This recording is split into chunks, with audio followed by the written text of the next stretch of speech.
ఈ వందే మాతరం జాతీయ గీతమైన జనగణమనతో సమానంగా హోదాను కలిగి ఉంది.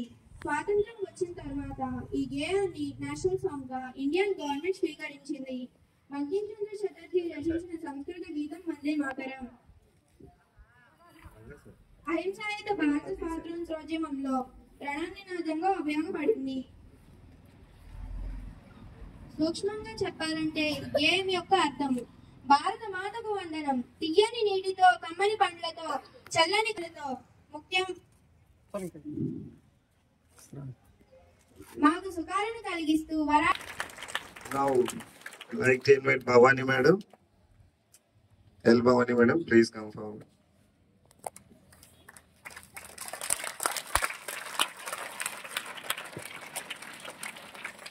అందరికీ శుభోదయం.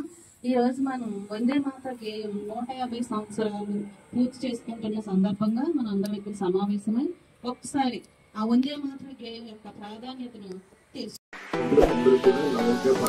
ఇక్కడ వాయిస్ వస్తుంది, దీంతో పాటు మీరు పాడాలి, ఫాస్ట్ అయిపోవడం కాదు. మీకు మ్యూజిక్ ఆల్రెడీ ఇందులో వస్తుంది, దీంతో పాటు మీరు పాడాలి. Standees tension, standees tension.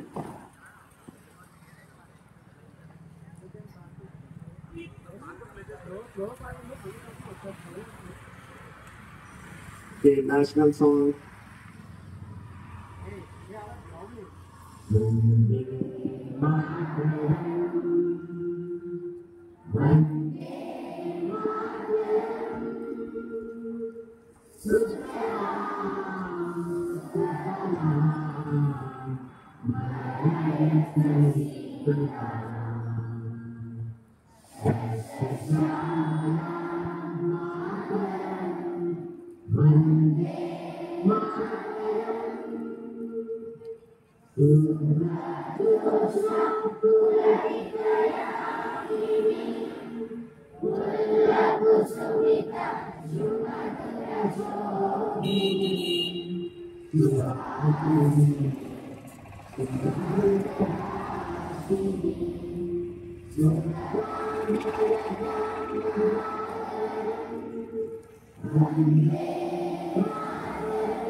Okay, so now ఒత్తిడి ప్రేరణని ఇచ్చింది మరియు స్వాతంత్ర పోరాటంలో ఒక ముఖ్యమైన భాగంగా నిలిచింది.